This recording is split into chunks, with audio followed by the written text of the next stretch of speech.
Hi guys! Today, we will show you our Syngonium plant or Arrowhead plant.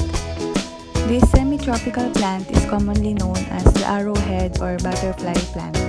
This plant is a low-maintenance, interesting, and versatile plant. It is available in a range of colors, and the attractive foliage changes in shape as the leaves mature.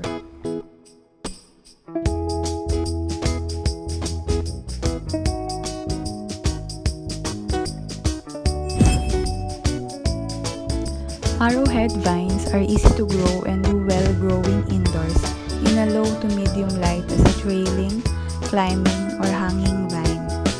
They do not like exposure to direct sunlight.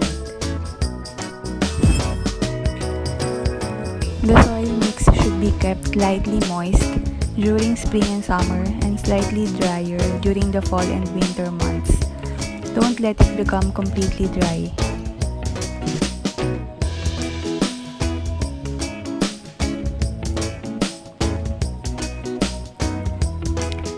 It is easy to root Syngonium from a cutting.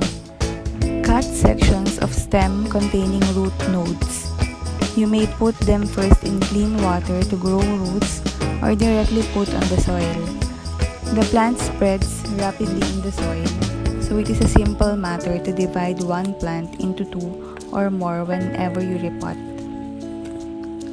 If you are seeking for a house plant that grows quickly and is very easy to care for, you can't go wrong with the Syngonium arrowhead plant. Syngonium care is easy, making this plant good gift ideas and the perfect choice for beginners. They do very well in moist indoor settings and can also do nicely as a container plants on a protected porch or balcony. Use a rich potting mix that offers superior draining and aerating capabilities.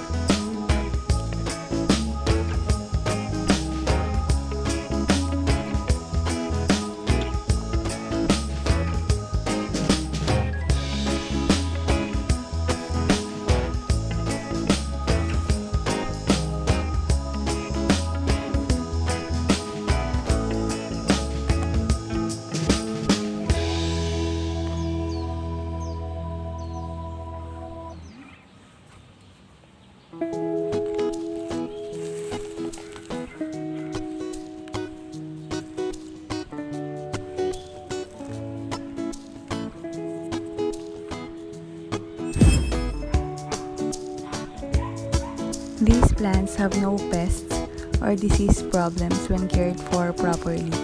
Maintain a moderate watering schedule and provide the right type of substrate to prevent rotting of plant roots, bacterial leaf spot, colonies of spider mites, scale on plant, aphids, sap-sucking mealybugs.